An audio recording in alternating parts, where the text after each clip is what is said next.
안녕하세요. 부울경부동산 TV입니다. 며칠 전 업로드했던 23년 하반기 아파트 가격이 하락할 수밖에 없는 이유, 영상을 오른쪽 상단에 링크를 걸어 놓겠습니다.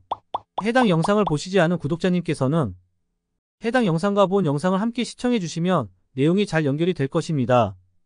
본 영상을 시작하기 전에 잠시 말씀을 드리자면, 제가 아파트 매수 신호 3가지를 말씀드린다고 해서 지금 당장 아파트를 매수하라는 말은 절대 아닙니다. 23년 하반기 아파트 가격이 하락할 수밖에 없는 이유 영상에서도 언급했듯이 지금은 아파트 매수 시기가 아님을 먼저 알려드리고, 아파트 매수 시기는 경제적 변수가 많으므로 사실 아무도 모릅니다. 그래서 저희 부울경부동산 TV에서는 매수 기간을 예측하지 않고 매수 신호로 구독자님들께 알려드리고자 합니다. 먼저 첫 번째로는 아파트 거래량입니다. 아파트 거래량은 향후 아파트 가격을 예측하는 가장 중요한 지표입니다. 아파트는 수요가 감소하면 거래량이 감소하고 곧 가격 하락으로 연결됩니다. 보이는 이미지는 서울 아파트 거래 건수를 2022년부터 현재까지 나타나는 데이터입니다. 22년 7월부터 12월까지 거의 바닥이었고, 그 이후로 점점 증가해서 23년 6월에 정점을 찍고 다시 하향 중입니다. 최근 서울을 중심으로 가격이 회복되었다고 뉴스가 많이 나왔었는데, 이 그래프가 회복된 가격과 거의 일치한다고 볼 수 있습니다.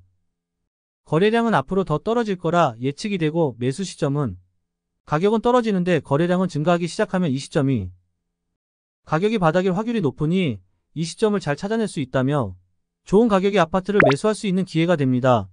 두 번째는 미분양수입니다. 보이는 이미지는 전국 아파트 미분양수이고, 7만 건까지 갔던 미분양수는 약간 하향해서 6만 5천 건 정도 됩니다. 저 그래프에서 최근 미분양수가 약간 줄어드는 현상이 보이는데, 그건 정부의 특례보금자리론 정책으로 약간 줄어든 것으로, 각 은행이 50년 주담대를 철회하고 있고, 금리 또한 초기 3.2%였으나 최근에는 5%까지 치솟으면서 특례보금자리론의 한계도 드러났습니다. 아파트 관련하여 더 이상 정부에서 내놓을 정책이 없는 상황이라 미분양수는 증가 추세로 갈 확률이 높습니다. 미분양이 계속 증가하다가 갑자기 하락하는 구간이 있다며, 그 구간에서는 좀 더 자세히 시장을 바라볼 필요가 있습니다. 거래량이 증가하고 미분양이 갑자기 떨어졌다며 부동산 매수 시기에 대해 다시 한번 점검해 봐야 합니다. 세 번째는 전세 금액입니다. 전세 금액이 아파트 가격의 중요한 이유는, 전세 금액이 높으면 적은 금액의 투자금으로 갭 투자자들이 시장에 진입하기 쉽다는 것입니다. 상식적으로 생각해봐도 매매가와 전세금 차이가 많이 나면 투자 금액이 커질 것이고, 지금과 같은 고금리 상황에서는 대출로 투자 금액을 마련하기도 쉽지 않은 상황입니다.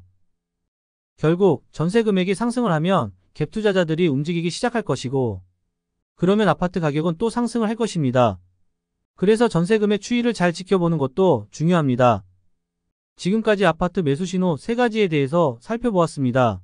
이 3가지 매수 신호 중 2가지만 뜬다고 해도 그때는 부동산 시장을 유심히 지켜볼 필요가 있습니다. 한 장으로 요약을 해보면 이렇습니다. 아파트 거래량은 가격은 떨어지는데 거래량이 증가하기 시작하며, 미분양은 갑자기 미분양 수가 줄어드는 시기, 아파트 가격은 그대로인데 전세 금액이 높아지는 시기, 이 3가지가 동시에 진행되면 그때는 망설임 없이 매수해도 됩니다. 이번 영상은 여기까지고, 마음에 드셨다면 구독, 좋아요 부탁드립니다. 이견이나 의견은 댓글을 달아주세요. 끝까지 시청해주셔서 감사합니다.